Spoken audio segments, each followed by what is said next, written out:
Hello and welcome to the wilderness. I am your host, Daniel Bueno, and tonight I have my guest, Mary Ford. How are you, ma'am? I am good. Thank you so much for inviting me. How are you? I am good. I am good. Listen, listeners, we are coming in live tonight because we're actually promoting another podcast. Mary Ford is actually going to be the host of a podcast called The Resilient Mama. Am I correct? You are correct. So, what is the podcast about, if you don't mind telling us? So it's pretty much just everything that I've been through in my life, starting from childhood trauma to as an adult who was in domestic violence marriages. I mean, it's pretty much just to show, what we look like on the outside is not what we've been through sometimes. Okay. So there's plenty in how trauma shaped me into who I am today. And so I just want to let pretty much everybody know that we're not perfect and we all have past and we all can overcome these things. And so I just want to be there for those who need me there. Okay. So you mentioned that you've gone through some childhood trauma, you've gone through domestic violence. What childhood traumas have you gone through? So I was born into it. So with my mother, she was an alcoholic. She was an addict. We were pretty much raised by my sister, who was just 3 years older than me. And so from day one, I mean, I didn't know my father.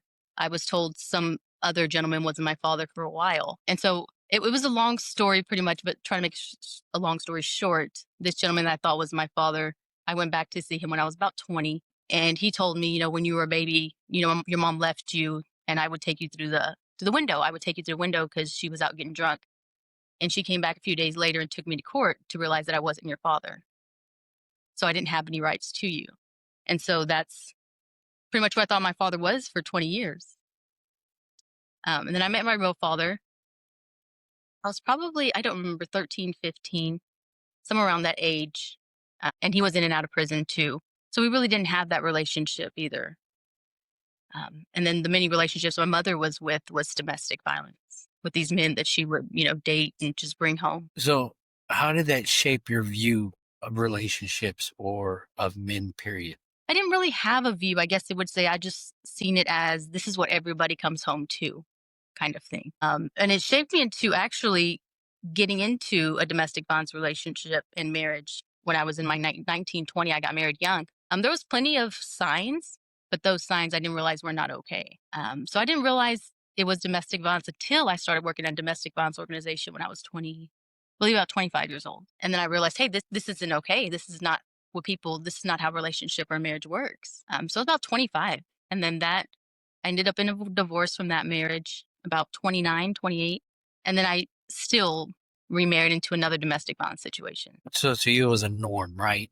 It You was. grew up seeing it, right? So it was normal. So you didn't know, hey, until you started working at a domestic violence organization, you didn't know the signs of it. And it was just something that was day by day. It was a normal way of life. This is how men are. This is how everybody's marriage is. That's the way I thought it was. It's funny how society shapes our view, right? Not knowing the truth. So have you always been a believer? We grew up in church.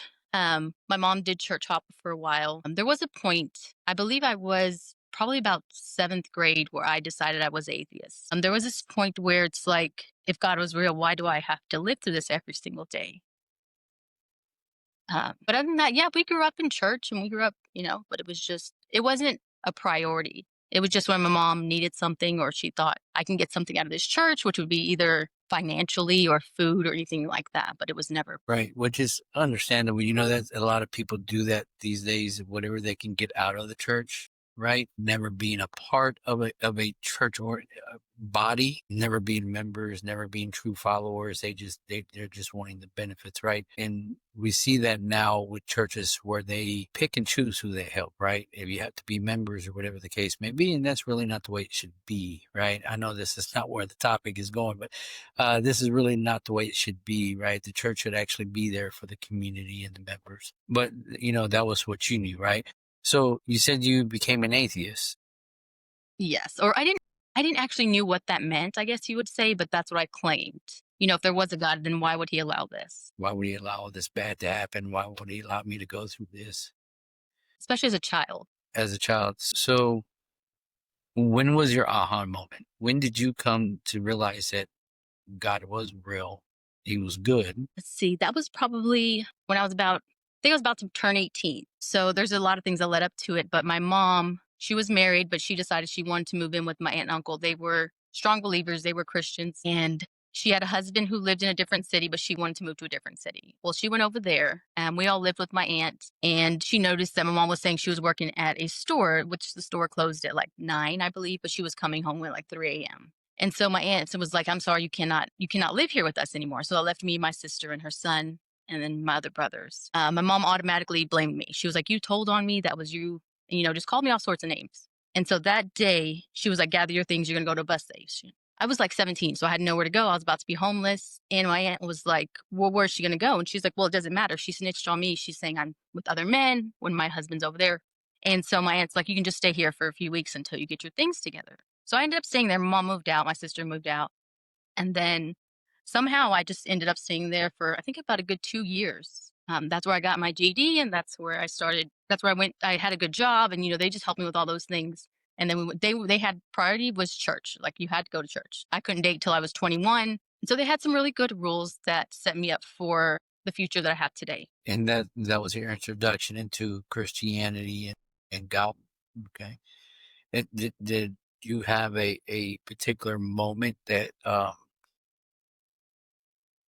you can look back at and say this is where it changed? No, it's just seeing that there was still good So it's within. just in their Yeah, walk. just good within my aunt and my uncle. So that's funny because a lot of people ask me about when I go out and evangelize and stuff like that. They think of evangelist as someone who's out there just doing a lot of preaching, a lot of talking, and all that. And I tell them the biggest thing that an evangelist can do is to show people by their walk, and that's what your aunt and uncle did. They showed you by their walk, their life, and Yes, how they lived that God was real, right? correct. They had 5 other children that they took care of. All theirs. Yes. Okay. That's the thing about Hispanic families; they're large. Yeah, for sure. Added me in there without there was no hesitation. So now you're believing in God, and you're walking through twice into another. You married again into another marriage in domestic violence. Yes. So talk to me a little bit about before you knew the signs, right? How did that look? How did those marriages look? So they didn't really look any different to me, since that's all I've seen. So I'd see my mom get hit. I see my mom, she was just men, just different kinds of things, and they would treat her awful, but she would still come back. And so to me, that looked like love, showing up for someone that's they're not it's not that they're not lovable, but they need more love, kind of thing. So there were signs when I look back, but they didn't seem like there was signs of, you wouldn't notice that it was a sign, but someone saying, "Oh, I'm gonna kill myself if you leave me." And to me, that looked like a sign of, oh, they really love you, they want you to stay. When it really was, it was a sign of an unhealthy relationship. But to me, that was like, oh my gosh, they really love you, that they want you to stay, or they're gonna hurt themselves. Manipulation. Yes. So you start working at this organization, this domestic violence organization. And I really think that's important for tonight because there's a lot of women out there, and there's going to be women that are watching this now and watching this later that may be in a situation that they don't know any better, right? Let's talk about your knowledge of domestic violence relationships and how you can help them, right? Do they need to look for? What things do they need to look for? It just depends. There's a lot of different categories. There's financial abuse. If you have to ask for money and they don't give you money, or they keep money from you, they force you to do things you don't want to do, or they'll manipulate you by saying, "I'm going to kill myself if you leave me, or keep my children from you." So there's verbal abuse. So not everything is physical. And, to have someone there that's going to wait for you whenever you're ready. You don't have to leave when someone tells you. Whenever you're ready, there'll be someone there for you. There's always going to be someone there for you when you're ready to leave. And for people that see people in domestic violence situations, they're like, "Why don't they just leave? Oh my gosh." They know that they're being hurt. It's one of those things where you have to think about, they're manipulated. The only thing you can do for someone like that is just be like, "Hey, I'm here whenever you're ready." That's all they need to hear is, "I'm here whenever you're ready to leave, and I'll be here waiting." So you have been, not being currently, but someone who has been in a domestic violence.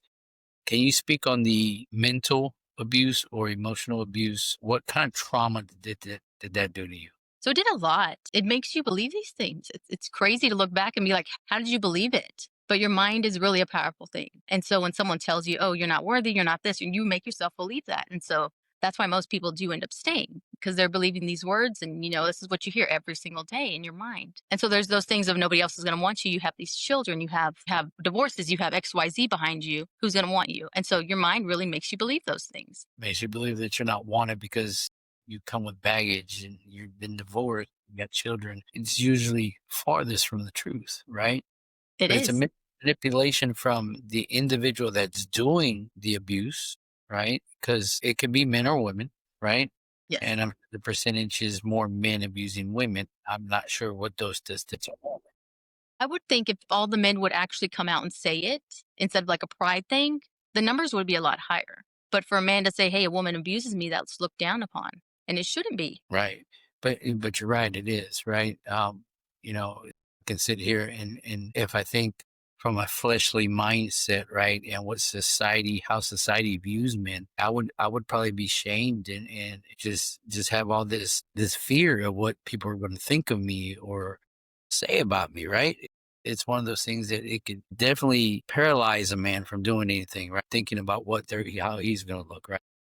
Yeah. So men sit in silence because they're afraid of how they're going to be viewed. So So all these things, right? Where do you work now? I currently work for a organization that helps children that have been abused, or maybe they've witnessed a violent crimes, or they live in domestic violence. So I am pretty much an educator for child abuse. Educator. So where do you educate, or do you go to schools? Yeah, I do.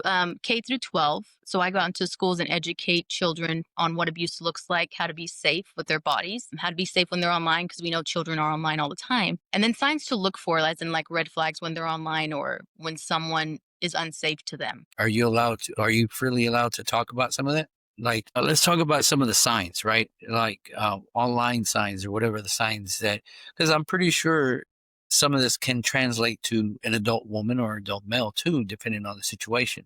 So what signs do we look for? So when it's a child, so we give it towards like a child's point of view. And so we let them know like a sign of someone that could be unsafe online could be someone's asking for your personal information. And so sometimes kids will be like, oh, it's just my name. But it's really easy to search up who you are just by your name. Or you're going to post a picture of yourself with, the school that you go to. That can be dangerous as well and being unsafe. Or sending pictures of yourself or someone's asking for pictures of yourself without clothes on. Those are some of the things that we teach the children while they're online to look for that automatically means unsafe. Then we also encourage them to find a safe adult. So a safe adult is someone that they can trust. And sometimes, like I didn't have a safe adult at home. So I'll make sure to let them know if you don't have a safe adult, find you a safe friend that can take you to their safe adult. And then we make sure that we let them know as well, not everybody lives with parents. So we'll say, your parent, your guardian, or the adults that you live with to make sure to let them know what is going on or if you've ever felt unsafe. And then they'll decide if the situation was unsafe and take the next steps that they need. And we see a lot of that also with human trafficking, right? For children. I mean, the biggest threat is online, right? Whether it be games like Roblox or whatever. I mean, I've seen things that have happened through just video games that we think are so innocent for our children, and they're really not because there's a predator on the other line baiting our kids, right? Yeah, there's like anything that has a chat feature can be a dangerous situation for sure. Yeah. And what is the percentage of these kids that are in an abusive household that you see go into or get taken by a sex trafficker or something like that? I really don't know the numbers offhand, but a real good resource that we use is called NECMEC, which is the National Children's for Missing and Exploited Children. And so they have really good resources on there. And then they also have your one numbers and specifics. They have that on there as well with that. But we do give the children some signs to look out for if someone could be sexually exploited or if they are sex trafficked, is just looking for things like a child that's going to be in maybe seventh grade having extra money or an older boyfriend or tattoos or expensive things that maybe they didn't have before, but they randomly start bringing them to school, or presence of an older woman or older man around them that's not related to them. Yes. What we call them in the sex trafficking world is groomers, right? Yes. And it's sad because we think our children are okay. And this is not to scare all the parents to say, I'm pulling them out doing homeschool, which wouldn't be a bad idea, right? But there's things that go on in schools that we have no clue, right? People that are being groomed and what that looks like. And there needs to be a lot more education about that, I believe, right? It's no secret that people know my past and they know where I come from, and I had and that I dealt with that a lot in my past, right? So there's a lot of knowledge in this big old head of mine that about that, and it's just one of those things that I am very strongly I feel strongly about educating anybody and everybody when it comes to that, right? Because there's a lot of things to look for, right? For sure. And it's definitely not safe, especially when kids are online and we think it's normal, right? Whether it be in an abusive household or whatever, when you get online and the kids are just venting about their parents not being fair and not being this and not being that. Yeah, and then they also groom by most of the time, if you didn't know, it was 90% of a child abuse is going to be done by someone close to the child. So it could be someone other family member or even a close friend. And sometimes they'll groom the parents. Like you won't even realize that they're grooming you by getting really close to you, being your best friend. But at the same time, they're doing that just to get close to your children. Something I learned, I think it was a few months back while I was on a webinar, is that even sharing your location with your child could be dangerous. Abusers would use that because they would watch, they're at home with your child, maybe it's a babysitter, they would watch your location, see how far you are to know when you're going to arrive back at home. Yeah, things that were created to keep us safe and keep track of each other, they're being used against us, and it's a scary thought, It is. right? So what else do y'all do where you work? So we do a lot. We just try to make sure that a child that has gone or experienced any of these kinds of things is on the road to becoming a healthy person, renewing themselves. And so we also offer counseling and therapy, specialized for children that have gone through this kind of trauma. And my favorite part about this counseling and therapy is that it's for life. So a child can be maybe 4 years old when something happens and they're on the road to recovery and they're great. And then they end up starting high school and they start dating again and, everything comes back. They're able to come back and get these services continued on. Or if they move away, we can help resource them out to somewhere where they're at. So these services for these children, does it cost or they It does not. It does wow, not cost. It is free of charge for these children. But not anybody can walk through the front door and hand over a child and be like, they've been abused. Here you go. Everything that we do has to come through our MDT, which is law enforcement or maybe CPS. And so when you make that call out there, they will contact us and they'll see if it meets the criteria. And if it does, then they can come into our office. but it's definitely a great resource because I mean, like you said, the child can be, go through the counseling and everything at 4 or 5 years old. They get into high school, start dating, things start getting triggered. They can come back and get counseling still, right? Yes. At no cost, as long as they meet the criteria. So, the listeners, I don't want y'all flooding her door at work with a bunch of children. You have to meet a criteria. So, which is still an awesome thing. It is definitely awesome. So, you've been through quite a few things in life, and where it's led you to now, where you're launching a podcast called The Resilient Mama, right? And I like the name, just to be honest, because there's a lot of single mothers out there that are struggling, right? Yeah. That they're going through a wilderness time frame. They're going through a time where they're in the valleys and they don't know which way to look up or how to get through it. And you're going to have stories of mothers that have come from all walks of life, right? Even Yes. stories, even things that you've gone through that are probably going to help these women, correct? And that's the whole thing. That's the whole reason behind it. I mean, it's been on my heart for many, many years. Like I told you earlier, it was a thing that God's placed on my heart, and I do not like being uncomfortable. And like you said, that's God's favorite thing to do to people. Oh. So I just kind of shoved it down for many, many years. And I'm like, I know you're not talking to me. This is not for me. Someone who does not like being in front of people. I don't like speaking. I don't like anything like that. And so with my job, that's what I do. I speak in front of, 30 plus people, 30 plus children. Times there's organizations where there's like 80 people. And I'm like, this is not who I am. And so that's the thing with the whole podcast. I don't like being out there, being a center of attention. And God just has a funny way of making you uncomfortable, but in a way that it's going to help other people. So this time I decided, I'm like, all right, well, I'm going to do what you want. This is what I'm going to do. I'm going to follow through. And so, yeah, after many years of, pushing me to it. So yeah, that's where I'm at. I've started this to, because there's people that have the silent battles in their head. I was one of them. Nobody knew these kind of things that I was going through because I didn't want to be a burden. And so that's why I'm here. We're not perfect and we're just trying to all make it through kind of thing. Right. And you should never, and for the listeners out there, you should never feel like you're a burden, and this is something Mary probably has already figured out, and I'm going to say it anyway. You should never feel like you're a burden, Mary. Scripture says to lean upon, that we should take upon our brother's burdens, right? And not that we should take them on, but we should walk with him, right? We should be there for them. God created us for community. He created us for fellowship, right? And I used to do the same. I'm not sitting here saying, hey, I got it all figured out, because I don't. Because if you saw my post from yesterday, listen, I've been struggling for the last month, right? And a lot of people didn't know, right? I get on this podcast and I put on a smile and I'm like talking to all my guests, and it's like everything is great. But people don't understand that there's a battle that we face. There's internal battles that we're going through. And podcasts like mine and podcasts like Mary's are a great platform for those that are struggling to listen to others that are going through the same thing.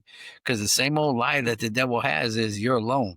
You're the only one going through this. And there's probably about 50 people out there that you can walk by at Walmart that are going through the same thing, right? So this has been put on your heart for years, which is funny that you say that, because it was, God did the same thing to me. And listen, and I know it seems like I'm out there and I like to speak to people, and I Yeah. hate it. I don't like it, right? But you're right. God does put us in situations where we feel that we're uncomfortable in to help us grow, right? One reason is because he knows you more than you know you, right? He knows the Mary he created, right? Is to be his voice. And he had to put me and he had to put you in an uncomfortable situation to be pushed, even though, just like you, I argued with him for quite a few, for a long time. I was like, God, this is not me, Lord. Go pick somebody else. Yeah, And, pretty and I'm much. Go find somebody else who fits that category because it's not me. yeah, but I'm glad he didn't, right? I'm glad he didn't, because it's been an amazing ride so far. And I think you're going to do really great at this podcast. Do you have any guests lined up yet? I do. I have to finish her book, but she's a local author that I went to school with her.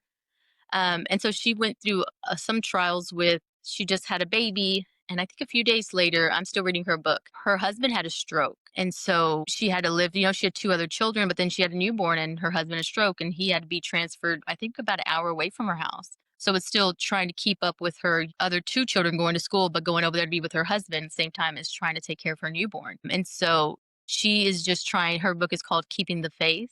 And so it's just her pretty much being able to keep the faith through all these things that are happening with her family and her husband and her other children. Just one person trying to take on all these trials and all these things that are just being thrown at her. So if you haven't read her book, it's a good opportunity to read it. And so she's my first one. And so I plan to do that maybe in November. I had to figure out how to do all this equipment first. It's easy. It really is. Keeping the faith. That sounds like it sounds like a book like I definitely would like to read, because you know what? It is important. And just as you were just giving a brief overview of what she's gone through, I can tell you right now, I know several mothers that are out there, and women that are out there that are married, right? That are going through the same thing, trying to keep the household together and trying to keep the kids fed and the kids this and the kids that. And yet they got to travel to go, take care of their husband that is in the hospital, right? It's hard. It really is. And it wears on people. It definitely wears on people. You start to question, like we question, right? Why are you allowing this to happen? Yes. Right. I But do it's that plenty. funny. Yeah. If you read the Psalms, right, a third of the Psalms is about something called lamenting, right? And that's when you turn to God, and then you complain, right? And then after you complain, you just go through this journey of pain that you're going through, and you're voicing that to God, right? And then after you voice that to God and the pain that you're going through, you sit there and you start reminding God, you boldly ask him, right, to act on his character. Lord, you said this, and I've seen you did this for the Israelites, right? You did this for David. You did this for Abraham. You did this for whoever, right? I'm trusting you're going to do it for me. And it takes pain through a journey to where you end up in still trusting God, right? Even though you don't see the answer yet. And I can just, I want to, there's going to be a lot of women out there that are on your podcast that are going to, they're going to give that example, right? Maybe not in those words, but they're going to give the example of the pain. And I'm sure you've gone through that pain through a journey and to a point of trust, even though you didn't see the answer yet, right? And that's the whole point, listeners, for this podcast that she's going to be launching, is to give y'all hope where y'all feel y'all don't have any hope, right? And it's just going to be amazing. So where can we find the podcast? So currently, like I was saying, God was doing it for many, many years in my heart. I did in July start a Facebook page. So you can find it there on Facebook under the Resilient Mama. And that's how far I've gotten so far. It's little steps at a time. Well, I tell you what, you're my sister in Christ, right? And we don't know each other very well. We met each other once at a function out in Rockwall, but we were both busy. You were busy doing you, and I was getting pulled left and right.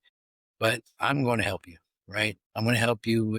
We're going to get her on YouTube. We're going to get her on Spotify, and we're going to get her on Apple Podcasts. Just so y'all know, may take a few days for us to get it set up, but we will help her once she gets launched. You're going to be able to find her on those platforms, right? Because I definitely think this is important. This is going to be beneficial to a lot of people out there. Yes, especially the ones that are silent about it.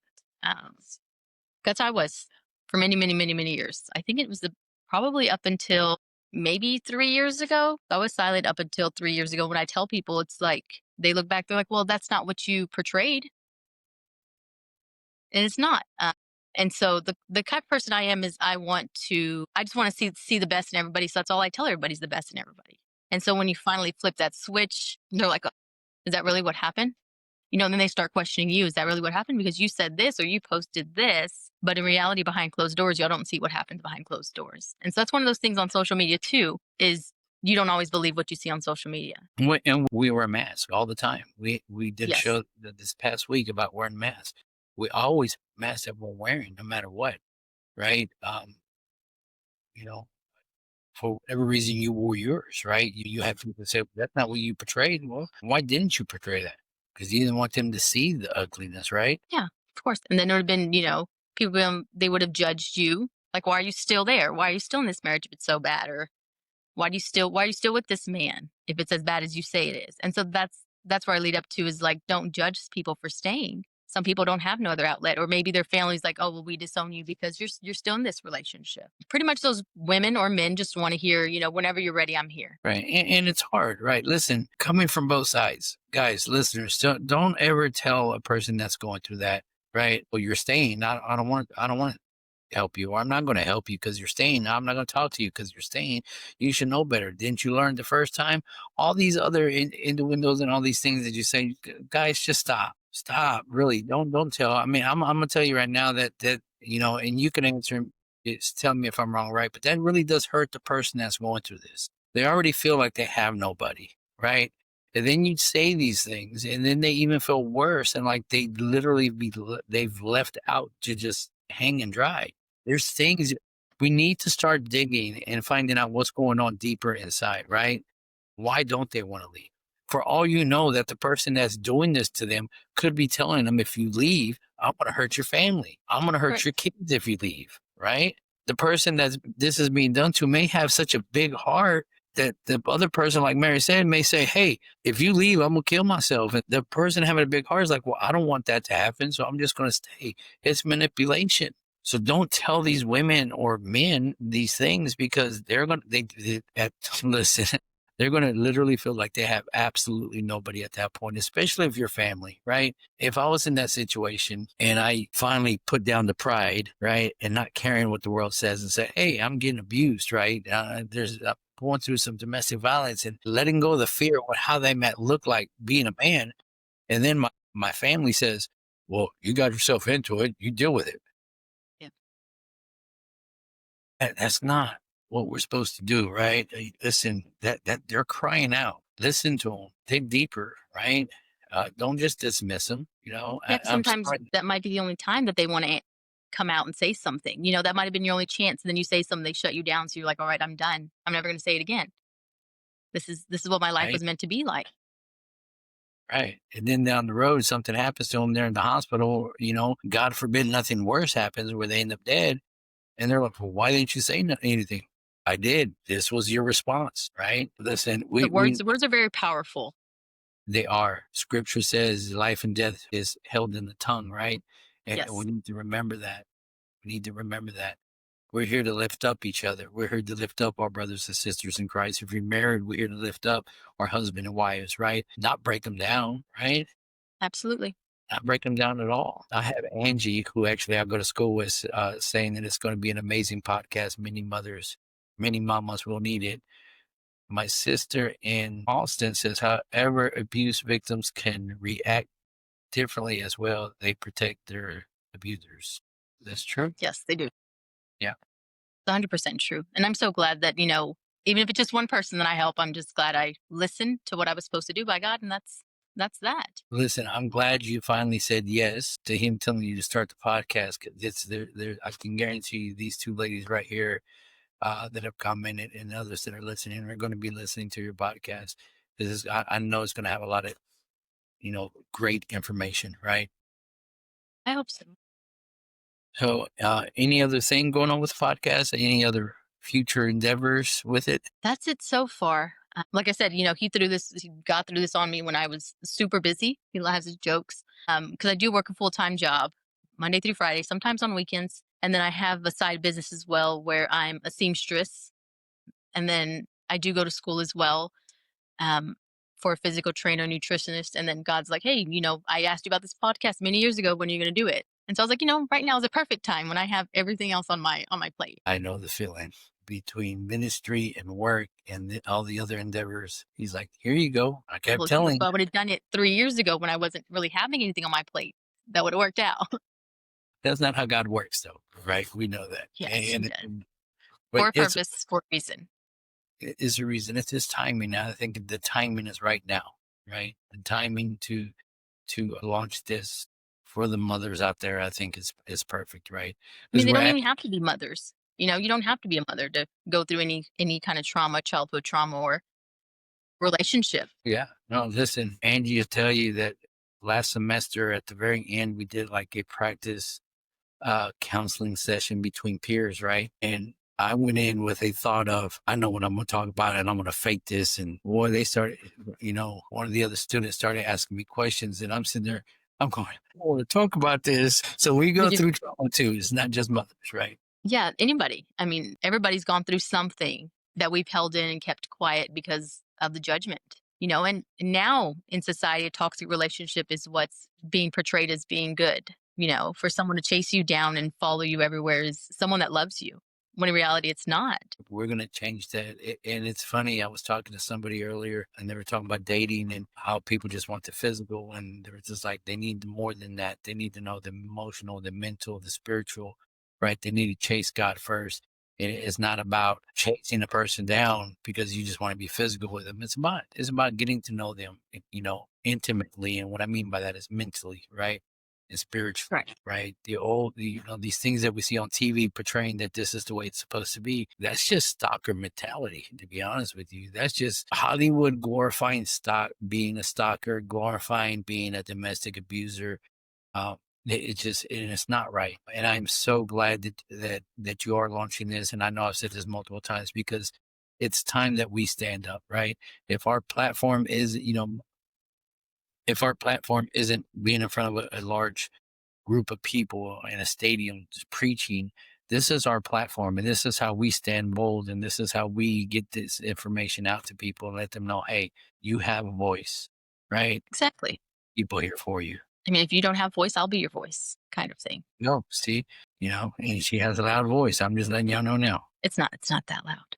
I mean, if I need to say something, I can be pretty assertive. It's assertive voice, not loud. That's right. Assertive is not loud. I teach the children that it's not loud. It's just meaning what you mean. Yes, yes. And you know what? And I've been slacking on it. I definitely am going to go online and put in an application to help volunteer because I want to see more of what y'all are doing. Right. I think it's really important to teach the kids. It's important to help the adults too, but we got to start with our children. We can't forget about our children, right? We got to teach them that they Because have a voice. yes, exactly, because that's who I was. And then now as an adult, I mean, if you teach them young, then they don't have to grow up as an adult that has to be silent about things. There's many times too where I was at other employers and I'll get done with doing a session and they will come up to me and they're older and like maybe their 60s or their 70s. And they were like, back in our days, we weren't allowed to talk about this. Or my father or my uncle did this to me, but it was shunned to talk about anything outside of the home. And then, coming from a Mexican or Hispanic home, we weren't allowed to talk about anything. Anything that happens in our home stays in our house. So it doesn't come out of the house. And so many times, many of these adults are adults that have lived with childhood trauma that just don't know how to talk about it, or they're just waiting for that one person to be able to speak on about it. Yeah. And and I'm gonna give this example, and if any of my family is listening, please know that,